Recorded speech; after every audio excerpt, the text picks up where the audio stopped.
Halo, perkenalkan nama saya Calvin Kue dengan NIM D10111181052. Pada kesempatan kali ini saya akan membuat video berupa materi tentang proyek konstruksi dengan kontrak terintegrasi dengan rancang bangun atau design and build. Sebagai tugas 2 saya yaitu aspek hukum, konstruksi, dan etika profesi. Oke, langsung saja saya masuk ke materi yang pertama, yaitu konsep design and build.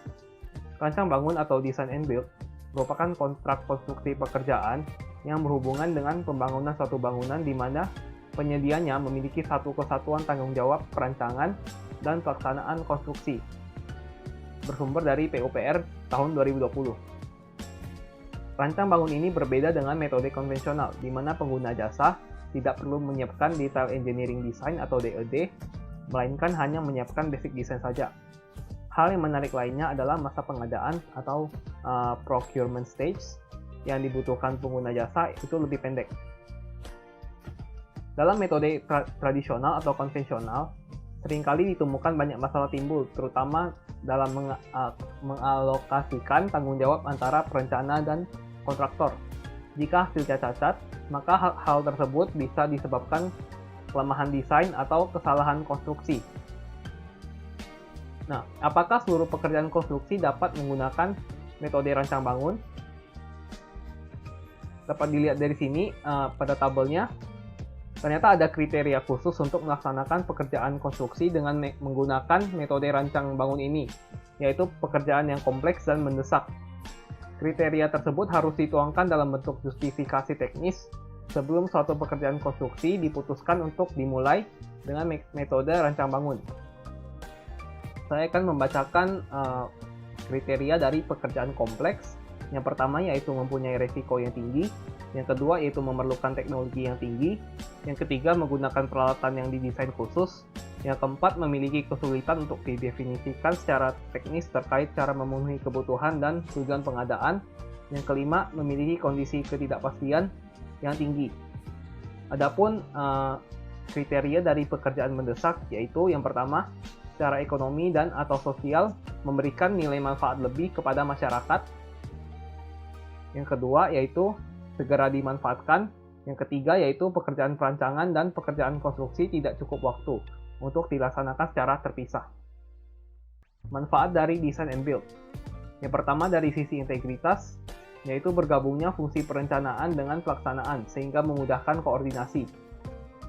Kemudian dari sisi konstruksi, yang pertama yaitu kesesuaian perencanaan dengan teknologi di lapangan.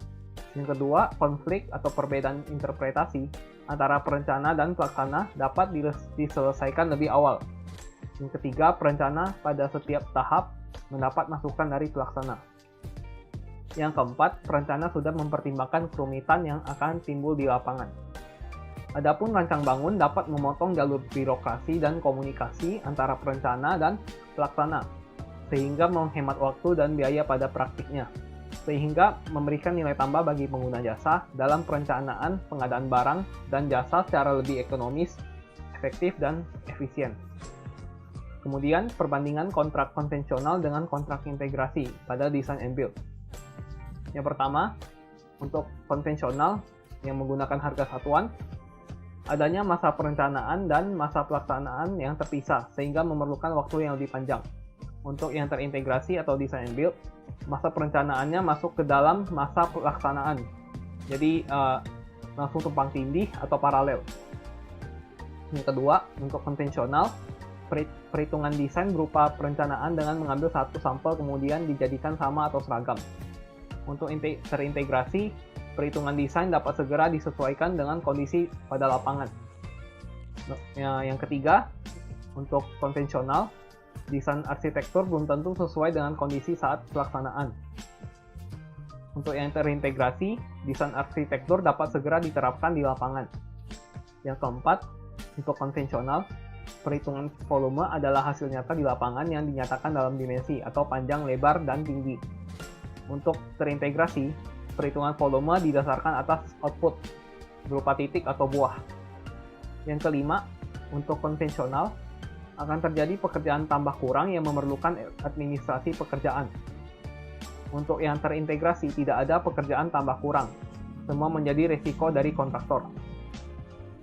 Yang keenam, untuk konvensional, semua pekerjaan yang belum ada di daftar kuantitas dan harga tetapi dibutuhkan di lapangan akan dapat ditagihkan pada pembayaran. Untuk terintegrasi, semua pekerjaan di dalam lingkup pekerjaan menjadi tanggung jawab dari kontraktor. Yang ketujuh, untuk konvensional, kemungkinan terjadi penambahan atau pengurangan nilai kontrak. Untuk terintegrasi, nilai kontrak tetap. Nomor 8, untuk konvensional, kemungkinan terjadi eskalasi harga itu untuk proyek lebih dari 1 tahun. Untuk yang terintegrasi tidak ada eskalasi.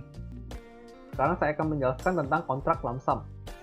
Kontrak kerja konstruksi dengan bentuk imbalan lump sum merupakan kontrak jasa atas penyelesaian seluruh pekerjaan dalam jangka waktu tertentu dengan jumlah harga yang pasti dan tetap, serta semua risiko yang mungkin terjadi dalam proses penyelesaian pekerjaan yang sepenuhnya ditanggung oleh penyedia jasa sepanjang gambar dan spesifikasi itu tidak berubah. Adapun permasalahan yang dapat terjadi dalam design build. Yang pertama, audit pekerjaan, di mana pemeriksa melakukan audit dengan meminta rincian kuantitas dan harga satuan pekerjaan. Tentu saja hal ini menimbulkan perbedaan persepsi antara dari pihak auditor dan auditi. Yang kedua, keterbatasan kemampuan pemilik untuk langsung berkomunikasi dengan kontraktor. Yang ketiga, potensi konflik dengan adanya gabungan dari perencana dan pelaksana yang membatasi penyediaan jasa, desain arsitektur, atau tidak mengakui atau tidak mendukung kontrak dari rancang bangun.